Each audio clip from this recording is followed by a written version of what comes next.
तर्क दिया है जो बहन जी के उस प्रोग्राम में थे, उन्होंने जो बाहर निकले तो उन्होंने कहा कि बहन जी ने तमाम लोगों पे विश्वास किया। बहन जी ने खुद कहा कि मैंने तमाम लोगों को बढ़ाया लेकिन वो धोखा दे के चले गए, कोई पैसे लेके चला गया, कोई पार्टी को ही बेचना चाहता था। मजबूरी में आकर बहन जी ने ये फैसला लिया है आकाश आनंद को उत्तराधिकारी बनाने का। इस बात की क्या गारंटी आकाश आनंद पार्टी को नहीं बेचेगा?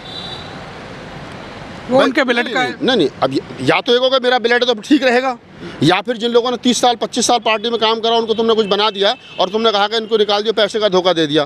पैसे का धोखा 50 साल पहले तो देखो ये बात क्लियर होनी चाहिए। अगर किसी आदमी को आपने पार्टी से बाहर निकाला है और उसने कोई पैसे का गबन किया तो वो आप क्लियर करो, भाई इतना पैसा हमने दिया था इसने वापस नहीं गिरा। अगर उसने कहीं कोई पार्टी विरोधी गतिविधियों में शामिल रहा तो उसे आप क्लियर करो।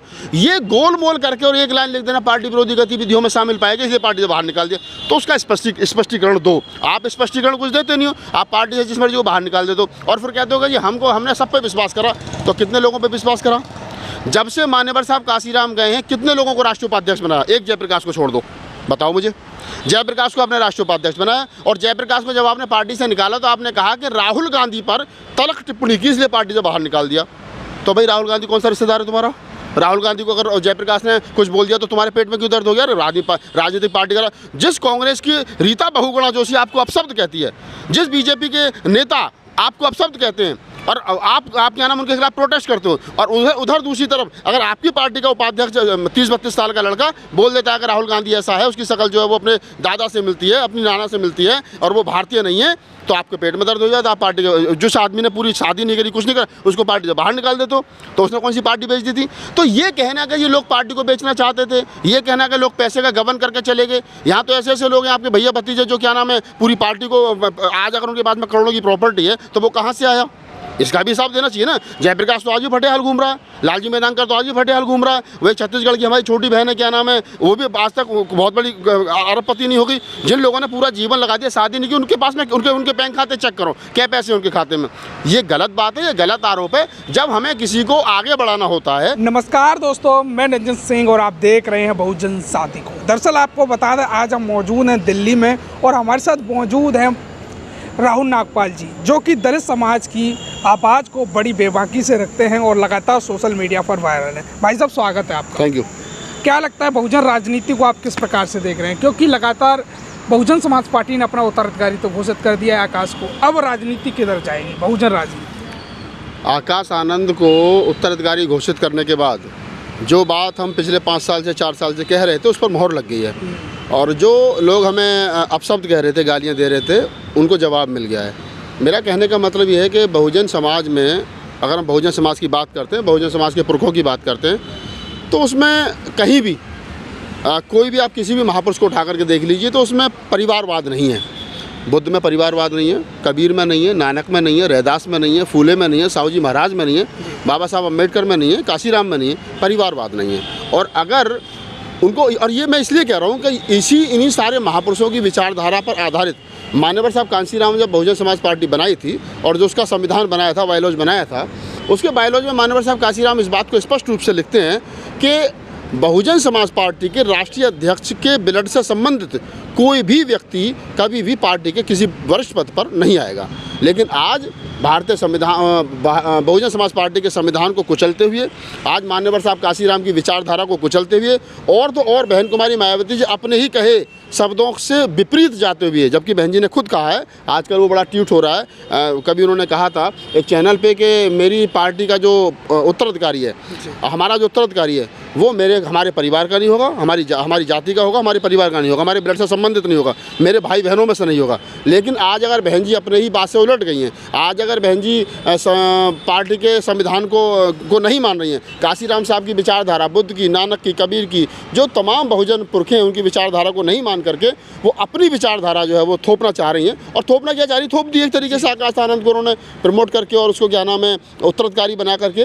तो इतना तो तय हो गया है कि अब पार्टी बहुजन समाज पार्टी, बहुजन जो कहते हैं कि बहुजन महापुरुषों के विचारों पर चलती है, है, या जो बसपा के लोग कहते थे कि बहुजन समाज पार्टी जो है वो राजनीतिक पार्टी बाद में पहले एक मूवमेंट है, तो बहुजन समाज पार्टी अब मूवमेंट नहीं बची है। बहुजन समाज पार्टी अब एक राजनीतिक पार्टी है, जैसे कांग्रेस है, जैसे समाजवादी पार्टी है, जैसे आरजेडी है, जैसे जेडीयू है, जैसे तमाम वो पार्टियां हैं। तो अब ये बात समझ लो कि जब बहुजन समाज पार्टी एक राजनीतिक दल है और राजनीतिक दल का काम है चुनाव लड़ना, राजनीतिक दल का काम है सरकार बनाना, राजनीतिक दल अपनी विचारधारा, अब जैसे कांग्रेस के पास कोई विचारधारा नहीं है, आरजेडी के पास कोई विचारधारा नहीं है, समाजवादी पार्टी के पास कोई विचारधारा नहीं, वैसे ही ठीक अब बहुजन समाज पार्टी के पास कोई विचारधारा नहीं है।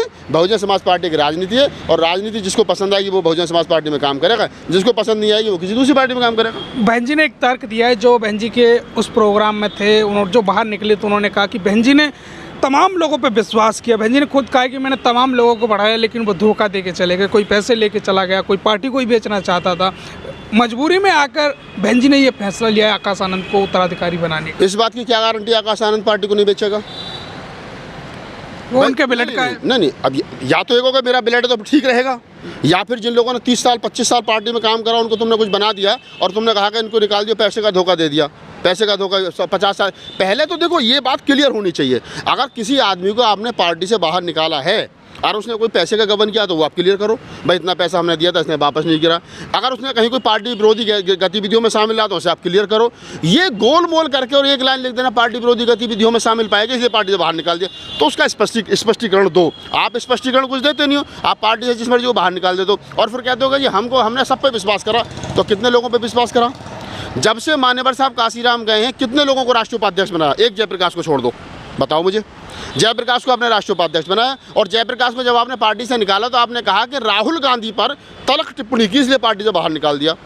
तो भाई राहुल गांधी कौन सा रिश्तेदार है तुम्हारा? राहुल गांधी को अगर जयप्रकाश ने कुछ बोल दिया तो तुम्हारे पेट में क्यों दर्द हो गया? राजनीतिक पार्टी का जिस कांग्रेस की रीता बहुगुणा जोशी आपको अपशब्द कहती है, जिस बीजेपी के नेता आपको अपशब्द कहते हैं और आप क्या नाम उनके खिलाफ प्रोटेस्ट करते हो, और उधर दूसरी तरफ अगर आपकी पार्टी का उपाध्यक्ष 30-32 साल का लड़का बोल देता है कि राहुल गांधी ऐसा है, उसकी शक्ल जो है वो अपने दादा से मिलती है, अपनी नाना से मिलती है और वो भारतीय नहीं है, तो आपके पेट में दर्द हो जाता है। आप पार्टी के जिस आदमी ने पूरी शादी नहीं करी, कुछ नहीं करा, उसको पार्टी से बाहर निकाल देते हो, तो उसने कौन सी पार्टी बेच दी थी? तो ये कहना कि ये लोग पार्टी को बेचना चाहते थे, ये कहना कि लोग पैसे का गबन करके चले गए। यहाँ तो ऐसे ऐसे लोग हैं आपके भैया भतीजे जो क्या नाम है पूरी पार्टी को, आज अगर उनके पास में करोड़ों की प्रॉपर्टी है तो वो कहाँ से आया? इसका भी हिसाब देना चाहिए ना। जयप्रकाश तो आज भी फटे हाल घूम रहा है, लालजी मैदानकर तो आज भी फटे हाल घूम रहा है, वही छत्तीसगढ़ की हमारी छोटी बहन है क्या नाम है, वो भी आज तक बहुत बड़ी अरबपति नहीं होगी। जिन लोगों ने पूरा जीवन लगा दिया, शादी नहीं की, उनके पास में उनके बैंक खाते चेक करो क्या पैसे उनके खाते में। ये गलत बात है, ये गलत आरोप है। जब हमें किसी को आगे बढ़ाना होता है तो हम दूसरे के ऊपर आरोप लगाते हैं। बहन जी ने तय कर लिया था 4-5 साल पहले कि उनको अपने भतीजे को लाना है, इसलिए शॉर्ट टर्म के लिए वो जयप्रकाश को लेकर गए, जयप्रकाश को आरोप लगा करके बाहर निकाला, उसके बाद में अपने भाई को उपाध्यक्ष बनाया, उसके बाद में भैया को राष्ट्रीय कोऑर्डिनेटर बना दिया। सुनने में आता है उन्होंने भाभी को राष्ट्रीय कोषाध्यक्ष बना रखा है, बहन जी खुद अध्यक्ष हैं।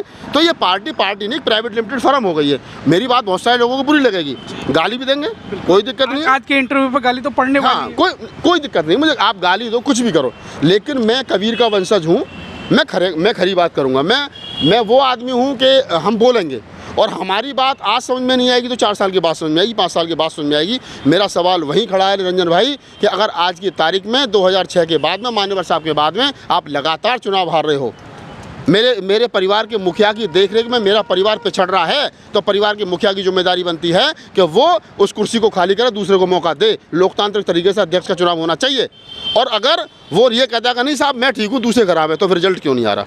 आप कह रहे हो कि हमें क्या नाम लोगों ने धोखा दिया, तो 4 आदमी के नाम बताओ किसने धोखा दिया? लात मार के लोग निकाले गए पार्टी से और आज उनकी स्थिति ऐसी, उनके बच्चे जवान हो गए, उनकी बेटियों की शादी नहीं हो रही है, उनके पास में घर मकान दुकान नहीं है, जिन्होंने अपनी पूरी जीवन बसपा को दे दिया। उनसे पूछे तुम्हारे खाते में कितने पैसे हैं? मैं ऐसे लोगों को जानता हूँ इसी पश्चिमी उत्तर प्रदेश में जिन्होंने बसपा के लिए ज़िंदगी लगा दी, जब मरे तो कफन नहीं था उनके पास में, समाज ने पैसा दिया और बसपा के जिलाध्यक्ष वहाँ तक नहीं पहुँचा। मीडिया को सवाल खड़े कर लो, मीडिया को कितना हेल्प करा बता दो जरा। ये सोशल मीडिया के लोग आप जितने लोग काम कर रहे हैं, जिलाध्यक्ष फोन तक नहीं उठाते, इनका नहीं उठाते हैं। तो आप तय तो कर लो पहले। अरे जिस मान्यवर साहब, जिस बाबा साहब डॉक्टर अम्बेडकर ने मनुवादी मीडिया को काउंटर करने के लिए 1920 में जनता, मूकनायक, समता, कितने अखबार निकाले थे, बहिष्कृत भारत, 4 अखबार निकाले थे। एक हिंदू निकलता था, उनको हमने 4 निकाले। मान्यवर साहब काशीराम ने बहुजन संगठन निकाला, और बहन जी ने अपने नाम से निकाला माया युग, वो भी बंद कर दिया तुमने। और 100 साल के बाद में कह रहे हो मीडिया ने हमारा साथ नहीं दिया। अरे मीडिया को तुमने कभी बुला कर चाय पिलाई है? कि बहुजन मीडिया के लोग, हमारे लोगों ने बुला कर चाय पिला दो, इनसे पूछ लो कि दुख दर्द क्या है, इनकी मोटरसाइकिल में पेट्रोल है नहीं है, इनके पास में कैमरा है नहीं है, इन्हीं से बात कर लेते बैठ करके। तो ये कह देना कि जी मीडिया ने साथ नहीं दिया, लोगों ने साथ नहीं दिया, ये सिर्फ और सिर्फ एक मूर्ख बनाने वाली बात है। इस बात पर वो लोग विश्वास कर सकते हैं जो बहन जी के अंधभक्त हैं। मेरे जैसा खुली आंख से सब कुछ देखने वाला, पढ़ने वाला, लिखने वाला, विश्लेषण करने वाला, बोलने वाला व्यक्ति विश्वास नहीं करेगा। बहन जी हमारी नेता, उनका सम्मान करते हैं, उन्होंने जो किया उसका धन्यवाद। दलित प्रेरणा स्थल बनाया, क्या नाम है, गौतम बुद्ध यूनिवर्सिटी बनाई, डॉक्टर अम्बेडकर पार्क बनाए, उन सारे कामों के लिए धन्यवाद। लेकिन वर्तमान में जो हो रहा ये साधुवाद का पात्र नहीं है, ये अच्छा काम नहीं हो रहा, इसकी जितनी हो सके मुखालफत होनी चाहिए।